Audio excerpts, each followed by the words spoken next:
then you can have the kids and be single, whether it's mom or dad. What? But you can't join it if you've already been divorced or if you already have. Is that correct?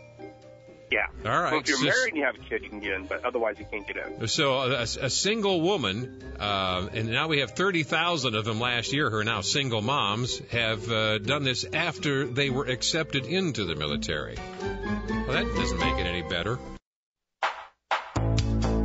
Welcome back to the Hy-Vee WHO radio studios for another great broadcast hour on News Radio 1040 WHO. Climate change legislation. The forecast looks better with corn grower involvement. Join today. Views expressed are those of the host, guests, and callers, not necessarily those of News Radio 1040 WHO. Bender, at your snotto works.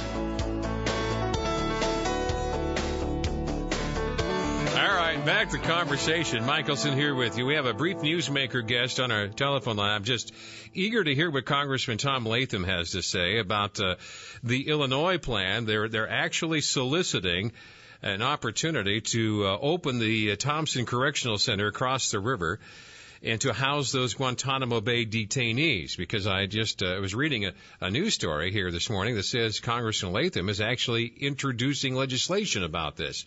Congressman Latham, what's the nature of the legislation? Well, great to be with you, Jan, but the legislation basically says that we will not allow the transfer, detention, trials of any of these terrorists in 11 states in the Midwest, and obviously the reason is to keep them out of our part of the country. I think they should stay in Gitmo myself, because we've spent hundreds of millions of dollars down there preparing that prison and the trial location there. That should be done by military tribunals. This is just a crazy idea, and it really will jeopardize the security of our whole area. Well, why is there a law? Is there a ruling? Is there any mandate that outside of the political one of the Obama administration that requires them to be moved from Gitmo? Is this only politics involved? It is absolutely only politics. The president, last January said that Gitmo would be closed in 12 months. Well, that's not going to happen. He's already said that and has no date as far as closing it. But the fact of the matter is, he said that was going to be his first act. Right. Well, it's not happening, obviously. But this idea of transferring these terrorists, people who were caught on the battlefield, trying to kill Americans, to bring them into the Midwest, they have trials there. You're going to have a huge influx of their supporters, their common thinkers. You're going to have they call it the Gitmo Bar, which are 500 lawyers who are trying to get these people freed on technicality. So if they were in that prison or freed on a technicality, they would be released right into our area. The Midwest has nothing to do with where the terrorist attacks occurred. You could almost maybe make an argument that says in New York or in Virginia, something like that, because that's where the attack occurred. But the idea of bringing them into the Midwest is just a crazy idea. Well, the argument is we've got this empty facility that is a federal facility, apparently, that got built over there, and it's been kind of an embarrassment to the area because it's been almost empty. It's a maximum security facility. It's, in essence, got paid for with federal money. It was kind of one of these jobs construction programs. And they completed this several years ago, and it's just been sitting relatively empty because there's no money in the Illinois state budget to operate it. So you've got this minimum security that would have to be upgraded to maximum. And the people on the eastern side of the state, including Congressman Braley, are looking perhaps at this as economic development. I tell you, if we're to the point where economic development is bringing terrorists into our area, I don't know. This has gone way beyond the pale as far as any common sense. I've been to Gitmo. I mean, that facility down there, we have spent hundreds of millions of dollars. It is a perfectly, if you can have a good prison, this is as good as it gets down there. There's trial courtrooms down there available for the military tribunals. But this does nothing to make America safe. I mean, all it does is jeopardize our population And again, you're going to have a huge influx of people into this region. It's going to be a target area for the sympathizers with these terrorists. It is just an outrageous concept as far as I'm concerned. What chance does your legislation have? Well, we've already gotten a dozen of co-signers for to file the bill today. I think we'll gain support. I don't know what chance it has whether Nancy Pelosi would ever bring something like this up because there's on their side of the aisle there's support for this idea, which I can not comprehend. But we do have several people signing on. I think if she does not allow a vote on it, at least it makes a huge statement that this should not happen in the Midwest. The whole idea of civilian courts trying the 9/11 conspirators too just is baffling us out here in the cheap seats here, right. Congressman. We don't understand this. Well, and Senator Schumer from New York has already asked for at least 75 up to $100 million to try these people in New York City.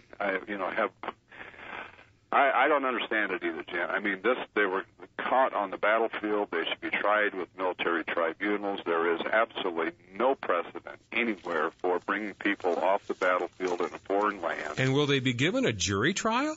Well, they could be. I don't know where you find a jury of peers, but it's very possible. If they request a jury trial, they'll get one. And what does that do to the families of those jurists? I mean, I just don't understand this whole thing. Are they trying? I don't get it either, because unless if you have to be cynical to try to understand it, right. and then it looks like they're hoping the courts will establish new rights that didn't exist before, right. And then they'll be dealing with battlefield conduct of interrogation issues, and they will politicize wartime behavior. Right. And there's nothing good that can come out of this. Well, and how much of their previous statements can be used in a court if they weren't read their Miranda rights. I mean, that stuff will all be thrown out. So what kind of a case can you build? I don't know. It's just beyond the pale. I can't believe that I think Schumer and people in the Midwest that are pushing this thing are looking at this as a jobs economic development bill. I just don't get it. Well, that's it. I mean, yeah. If you have a distressed area and the people over in Clinton, Iowa, see this as they're looking at this as a potential economic boon to the community. Well, why don't we do something positive like, lower taxes and regulations on small businesses, have incentives in place for them to hire people to grow and expand their businesses rather than bring terrorists in and call it economic development. I don't understand. Well, that's kind of a radical idea. I know. Wouldn't that be something that we actually had real growth in our economy and not have the government's heavy hand in on everything? Speaking of which, I just watched the Senate side late yesterday, and Senator Harry Reid standing there. They looked like they were pretending to celebrate the passage of that health care reform thing, but I've never seen such a grim look. They look like pallbearers rather than somebody celebrating a legislative victory. I've never seen a victorious side look so miserable. Well, what's going on with those guys?